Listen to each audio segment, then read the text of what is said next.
technology these days. You I mean, know. they come up with everything. Everything is there. And so, we're talking about fancy technology. Yeah. Hi, y'all. This is Don Farrell with Actors Theater of Indiana, and welcome again. Thanks for spending some of your lunch break with ATI on our video podcast called Lunch Break with ATI. We have with us today one of our talented, amazing newbies to ATI, Paul Rigano. He is our music director for our production of Working that we're in rehearsal with right now that opens a week from this Friday, April 29th, and runs till May 22nd. And we're really excited to have Paul here. This is the first time Very excited with to Actors be Theater here. of Indiana. We haven't scared you away. He's been here over a week, and we have not yet scared him away. Well, plane tickets are expensive. So tell me, when's the last time you were in Indiana? 2018? 2018. Yeah. Okay. So it's been a little while. Pre-pandemic. But there was a pandemic thing happening. There was so a I little wasn't something really going on. Yeah, I did for 3 years. I was back and forth between New York and Indiana, doing work at the Round Barn Theater, which is no longer called the Round Barn Theater. They are now the Barns at Napanee. It's in Napanee, Indiana. Napanee. Big fan of that place. I had a great time working there. I did a bunch of shows with them over those 3 years. Generally music directing. Occasionally you might have seen me on stage. Oh, we're going to have to get that happening sometime on the ATI stage. You know it. We'll pull I don't know. I don't know if that's fair to your subscribers. But yeah, I had a great time working, and I loved the area. And so when I heard about this opportunity, I was like, another chance to go back to Indiana. I love it out here. I love coming out here, and I made so many friends. I learned so much about the Midwest, and now I've worked steadily around the Midwest, which has been really fun and exciting for this coastal elite, this New Yorker. The New York elite, yes. Yeah. Oh, yes. Well, welcome to back to Indiana. We're thrilled, and through a mutual friend, we got to know about you, our dear friend. I don't know. I'm sure many of you had seen our production of Lombardi that we had earlier this season, back in November of 2021, and then prior to that, just before the pandemic shut us all down, we did the Indiana premiere of Murder for Two, another Indiana premiere. Lombardi was an Indiana premiere. And then we did Murder for Two, Indiana premiere, and Adam LaSalle. Lovely, dear, talented, sweetheart of a guy. What a schmuck. He's an ass. I can't say enough nice things about him. I wish that he wasn't so wonderful, because it would be much easier to hate him. But he's incredibly talented at everything he does. I could go on. We could just do a whole podcast episode where I extol the virtues of Adam LaSalle. But yeah. Super nice guy. Yeah. And very talented actor, and a good. Well, we can't wait to have him back here with ATI. Maybe the three of us will work together one time. Wouldn't that be amazing? Make it happen. That would be crazy. TikTok, do your That'd thing. Be fun. All right. So, how did you know Adam? Adam and I, what's your backstory? Very briefly went to college together. Yeah. For 1 year. He was actually not a theater major at the time. Is that right? His major, I believe, was science education. Science education. Yeah. That's cool. Right? That's cool. And then there was this housing market collapse, and the economy took a dive in 2008, and a lot of funding for programs was being cut, including science education program. And so he said, well, I can't stay here. My major isn't here. And he went off he transferred to a different school where he could study what he wanted to study. But we did get to do one show together. He played Paul in Company, in which I played Harry. Ah, lovely. Yeah. I love that show. Oh, yeah. You should have seen his Paul. Oh, my God. He broke your heart. Yeah. He's beautiful. But, yeah, it was 1 year together, and we just immediately clicked and latched onto each other, and then didn't speak for a number of years. And it was while I was in Indiana, I knew he was living in Chicago and doing Spamilton at the time. And I said, I'm in the area. Can we get coffee? And the rest, as they say, is herstory. Herstory, I like that. Well, how did you get involved in have you always been passionate about music? What drew you in? Yeah, where'd you start? I didn't have much of a choice in terms of musical theater specifically. One of the first formative memories I have as a human being is walking by the TV room in the house I grew up in, where my brother, 2 years older, was sat in front of the television watching the PBS broadcast of Into the Woods. I remember like the scene that it was, and it was Chip Zien, and I don't know if it was like just the colors in motion, or I was just drawn and I was captivated immediately. I was like, I don't know what this is, but I want more of it in my life. And so both my parents were in the business. My dad was a lighting designer. My mom was a performer. My mom actually still performs occasionally. That's awesome. Yeah. My dad only theater, does musical lighting theater, design. television. Mostly she does improv, occasionally stand-up. She was a big dancer, and so she started taking classes again, doing that. I'm very happy for her. I think she's living her best life That right is now. awesome. Yeah. I love that. If you're watching, Mom. Hi, Mom. Happy Mother's Day coming up. That's right. Yeah. That's your present. That's all I'm getting. Then my brother started taking piano lessons, and like any second child, I just wanted to do whatever he was doing, and so I started taking piano lessons, and then he stopped taking piano lessons, and I kept up with it, and I started playing through we just had scores and vocal selection books in our house because we were a big musical theater family.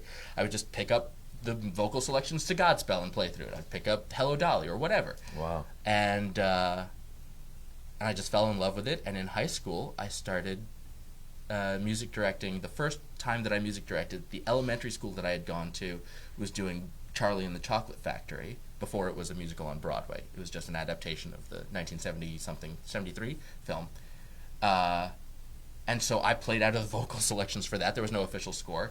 And they said, I had played Willy Wonka when I was in elementary school there, and they knew I played piano, and so they said, why don't you come and play for us? And at that, from that moment on, I was like, okay, this is something that I need to seriously consider. Wow. And then I discovered that you make more as a music director than as an actor. You work more consistently. So, well, I'm sure your family is extremely proud of you because your career has really just kept going and going and going. I mean, this gentleman here has just come straight from New York, but also he has Broadway credits that include West Side Story, the revival of West Side Story, Funny Girl that's currently on Broadway right now, music directed by our dear friend Michael Rafter.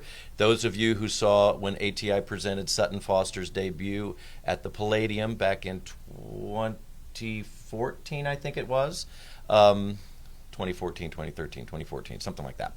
And Michael Rafter was the music director there. He's music directing and also he's also music supervisor for that production of Funny Girl. And then also the recent production of The Music Man. That's with Hugh Jackman and Sutton Foster. So you were Sutton. and the Sutton Foster again. So it's cool. It's awesome. So talk about, I mean, that must be working on 3 major household name projects, revivals on Broadway. Great shows, all of them. I mean, my gosh, Funny Girl, Julie Stein. Let's talk about Julie Stein. What great music. And Bob Merrill. Yeah. Those guys who wrote, I mean, I was going to say, is it Carnival, right? Did he do the lyrics for Carnival? I think so. Yeah, I don't love Carnival that well. You're such beautiful, hitting a blind spot for me. Yeah, but great. Anyway, so many vast amounts of work. But working with them, and then of course you got Leonard Bernstein, and you've got then with Meredith Willson, and just the different styles of that, all iconic, greats of the American musical theater canon, and then to be able to work with each one of those different shows. Different styles. Absolutely. And then what I'd love to know is what your experience working with each of those different music directors as well, and whether it's also doing the dance arrangements or all of that, the orchestrations. I mean, Jonathan Tunick, my gosh. Yeah, I was going to say, Jonathan Tunick. Talk about like working with a living legend. Holy moly, what was that like? He's it is impossible to be in his presence and not learn something. Did I say that right? How many double negatives were in there? what I was going to say, like when you mentioned Bob Merrill and Yeah. Meredith Willson, obviously I don't get to meet these composers, but I did get to meet Bob Merrill's widow, who was incredibly nice, and she was so lovely and so supportive of that production. And then when we were doing West Side, I got to meet Alex Bernstein, who is Leonard Bernstein's son and runs his estate now. I actually got to meet two of his children, and I'm now blanking on one of their names. I'm so sorry. But it was very weird standing in the presence of shaking hands with Leonard Bernstein's children. It's thrilling and exciting. The music directors on those shows all had very different styles, I feel. So on West Side, it was Alex Gemignani, who is, you may know as an incredible Broadway performer. He was in the revival of Assassins and This is Paul Mr. Gemignani's Snow son. And Paul Gemignani's son. Paul Gemignani, brilliant. Yeah. As well. I got to hear some amazing Paul Gemignani stories. Oh, boy. Yeah. I mean, Alex, when he was like 8 years old, 7, 8 years old, he was born in, I'm giving away his age now, but he would stand in the pit of Into the Woods next to his dad while he conducted, because he was short enough that he was under the wall in front of the pit. I mean, imagine that kind of upbringing. And he comes, again, a whole musical family, everyone. So as brilliant a performer as he is an incredible musician, and as a music director, he was really able to be there for the actors and say, this is why we're making these musical choices. This is how your acting is going to inform how you sing here, and all that stuff. It gives a context for it, so now it's not just say, do this. The why is important. Absolutely. And so much of that show, I think what's great about West Side Story, it's my favorite musical. It is the greatest musical ever written. You can't convince me otherwise. Everyone wants to do West Side Story. It's just a great show. Everyone wants to do it for a different reason. There are people who are like, I'd love to play Doc. It's a nice, easy role. I don't have to sing much, and I'm not much of a singer, but the acting in that role, oh, man. There are people who, of course, the dancing. I want to do America. I want to do Mambo. The Jerome Robbins choreography that is so iconic and was so beautifully adapted in the movie. And then, of course, the music. The last time that I did West Side before this one, I was music directing it in Westchester, New York, and hiring that's just outside the city. Oh, but it's actually that wasn't Westchester Broadway. No, it was not. No, the White Plains Performing Arts Center. Okay, gotcha. But hiring my pit for that was the easiest thing I've ever had to do, because every musician wants to play that score. Yes. And challenging. Yes, so challenging. But so rewarding when you get it. Very rewarding, exactly. Yeah. So I think a lot of dancers, we really focused heavily on the dance in that production, and Alex really had to bring these people who were dancers first and fantastic singers in their own right. I mean, they're Broadway performers; they can do it all for sure. But he had this amazing knack for bringing out vocal things in people who knew how to produce a good sound, but that wasn't always the first thing that they thought about. He was just phenomenal. I learned so much under him. You mentioned dance arrangers as well. I have to give a huge shout out to one of the most brilliant people that you've never heard of on Broadway, but he works all the time, and he's probably responsible for some of your favorite moments on any Broadway show you've seen in the last 10, 20 years, Mr. David Chase. David Chase. I knew you were going to talk about David Chase. Yes. God, that man is what a genius. A brilliant, brilliant man. Yeah. Another one that you cannot be in his presence and not learn something. He also just loves to teach. I think he gets great joy from imparting this knowledge.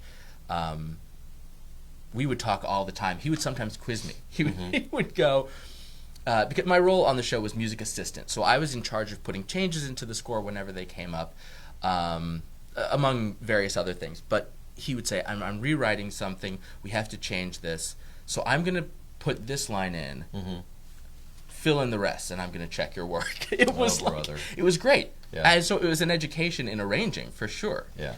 And he would, he'd look at it and he'd go, that's an interesting choice and it's good, but you can't because the trombones are doing this here or whatever. And we're looking at a piano score. But he knows, having worked with Jonathan Tunick so much, he knows how Jonathan's going to interpret it. Yeah. And he says, you can't do that there because it's out of range for the clarinets or whatever it is.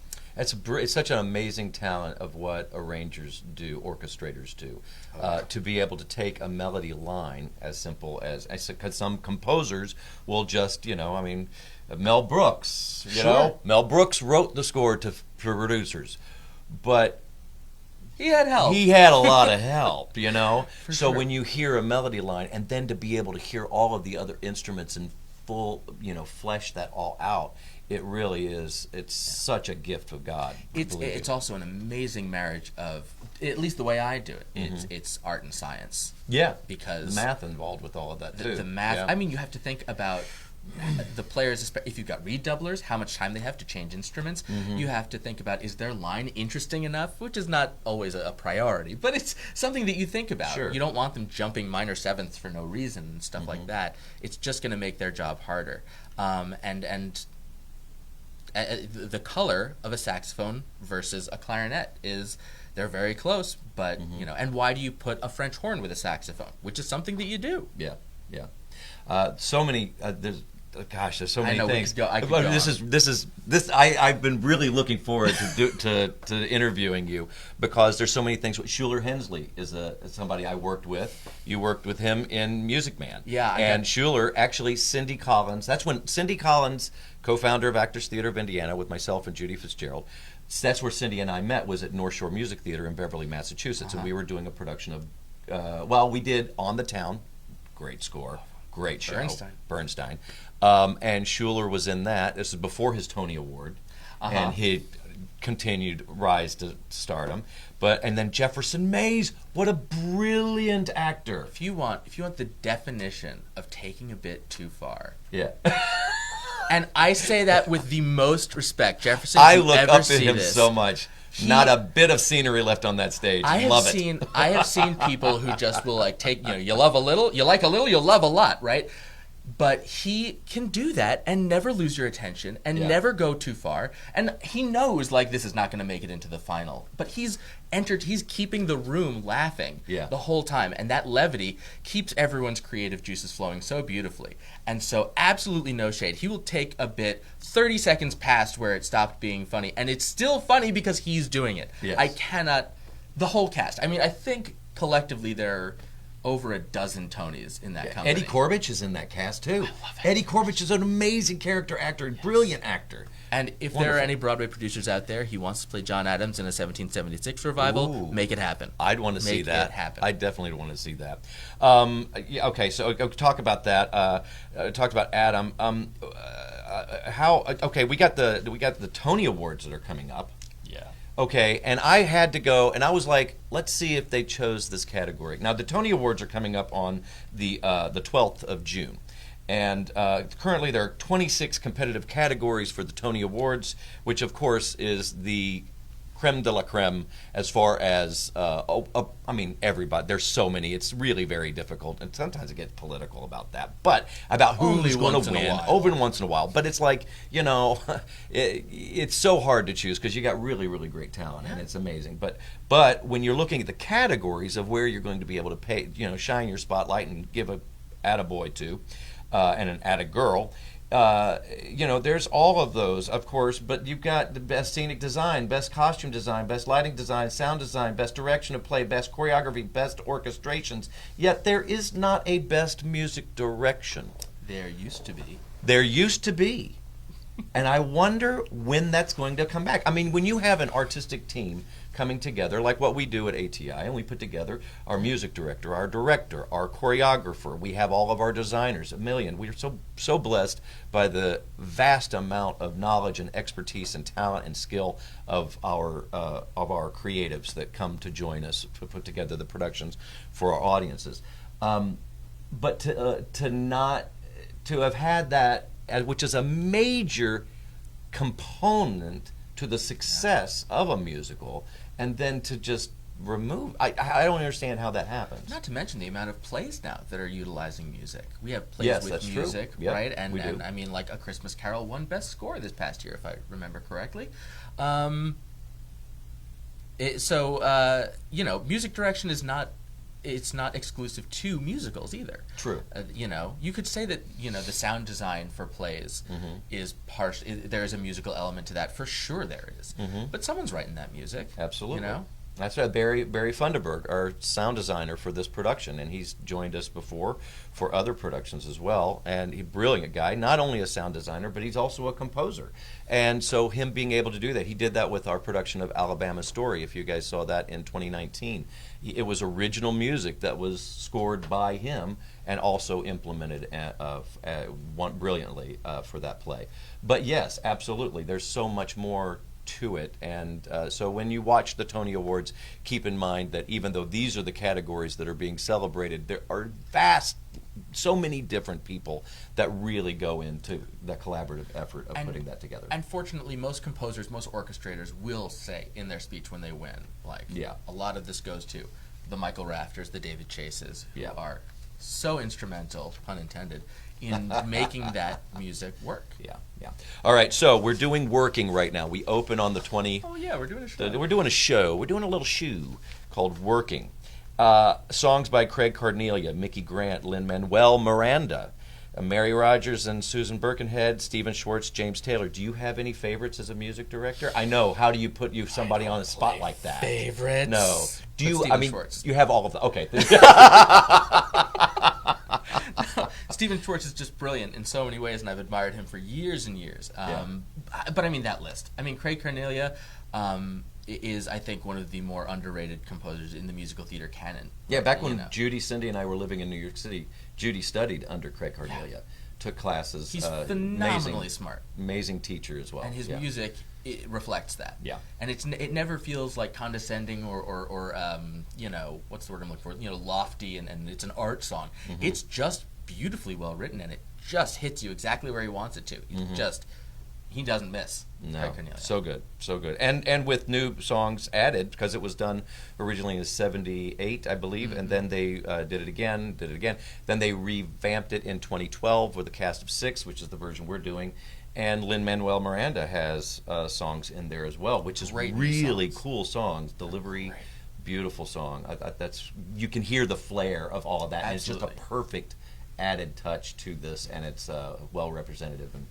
And it's Lynn between In the Heights and Hamilton. Yeah. So you get a little bit of each of them. Yeah, I can hear it. I can hear it, which is really great. So if you come and see the show, come and hear the show, hear the beautiful work that he's pulling out of all of us in the cast.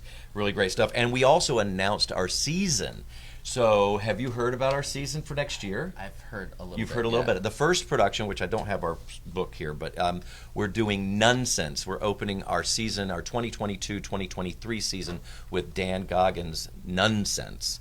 Hysterical. So much fun. I mean, that thing's been around for decades. And pretty much now. 3 decades. It's like, almost, I think it's almost 3 decades. So very, very fun. Funny show. 5 nuns who are trying to deal with a fundraiser because of something that happened, and you will be laughing. You'll be in stitches the entire time. Absolutely. So check that out. And then our second production is Violet. We're looking forward to Violet. Speaking of Michael Rafter, and Sutton Foster, who did the revival with Roundabout. Yes. And they did it Roundabout. And then Janine Tesori. Beautiful music with that. Book and lyrics, Brian Crawley. That's going to be our second production. Is going to be Violet, which is a musical that's not done too terribly often. Not nearly enough. And so, but a beautiful story, and I think people are really gonna like that. Our third play next year is called The Mountaintop. It's a play by Katori Hall. Brilliant play. It is a fictional take on what happened on Dr. Martin Luther King Jr.'s last night on Earth before his tragic assassination that happened the next day, and what may have happened and what his thoughts might have been before that, and a lot of surprises that entail throughout. And then we close out our season with a brand new world premiere musical called Mr. Confidential. Samuel Bernstein and David Snyder doing the music. Sam wrote the book. Actually, he wrote the book. There it is, a book on Mr. Confidential, based on Bob Harrison and the real the Real magazine back in the 1950s that was basically a precursor to TMZ. He was the first one of celebrity Very gossip. excited for that. It's very exciting. Great nostalgia piece without being nostalgic, and it's all fresh and new and cheeky and lots of innuendo. Sexy. You know what they say? What's Love that? when money comes in the door, love flies out. Just end it here. Love flies out the door when money comes innuendo. I'm sorry, Groucho. I'm so sorry. Oh God, they're never gonna hire me again after that. Oh, we can't wait to hire you back already. Embarrassing. Yes. Embarrassing. Well, yeah. So, anything else you'd like to share with our listeners about the position of music director? I'm glad you narrowed it down to the position. I'll bring it back down. I'll bring it back to your role and your position. Yeah. What do you think? What are? I'll give this. What things? Because education is such a big part also of what we do and what we try to impart and pass on lessons learned, knowledge, expertise, whatever it is. What kind of what would you give a young budding music director? What kind of guidance would you give? Learn everything, see everything. A big part of what we do is knowing not just how to play and how to lead, but you have to know the storytelling element. So get familiar with all different styles of musicals and how they tell stories, know your history, because you have to know, again, I learned this from David Chase, very important things. You have to know when the show takes place and when it was written, because that is going to tell you so much about how to interpret the work. So just see, even if it's a musical movie, if no one's doing a little night music in your area, see the movie, even though it's not the best interpretation. But, sorry, Steve. But just know musicals. Listen to cast albums. Look it up on Wikipedia. There's no excuse there. There's the internet now. You can find musicals everywhere. And just knowing that, get the score out from your local library and play through it and learn it. There is. I love the local library. I mean, I remember when I was in college, I was constantly going there, not only just for the scores or the scripts, but also their vast amounts of, like, at the time, back in the day with VHS, I would check out the VHS tapes to watch whatever they had, because we didn't have as much on the interwebs. On the interwebs, or YouTube didn't exist then. Yeah. And but there's so many resources out there to educate yourself about. Yeah. But we're thrilled to have you, Paul. Thrilled to be here. Can't wait for tonight's rehearsal. We have rehearsal 4:00 to learn some more. Lisa Fox is directing, and Carol Worsell is our choreographer. And we've got an amazing cast, excluding yours truly. But the others are amazing. So please come out and check them all out. Come see it for 5 of our 6 cast members. For 5 of our 6 cast members, yeah. Come see those 5. That's money well spent, I'll tell you. But thanks again for being here. My pleasure, sir. Paul Rigano, everybody, and Don Farrell with Actors Theater of Indiana. Thanks again for spending some of your lunchtime with us with Lunch Break with ATI. We'll see you next Wednesday at 12 noon. Have a great one. Take care.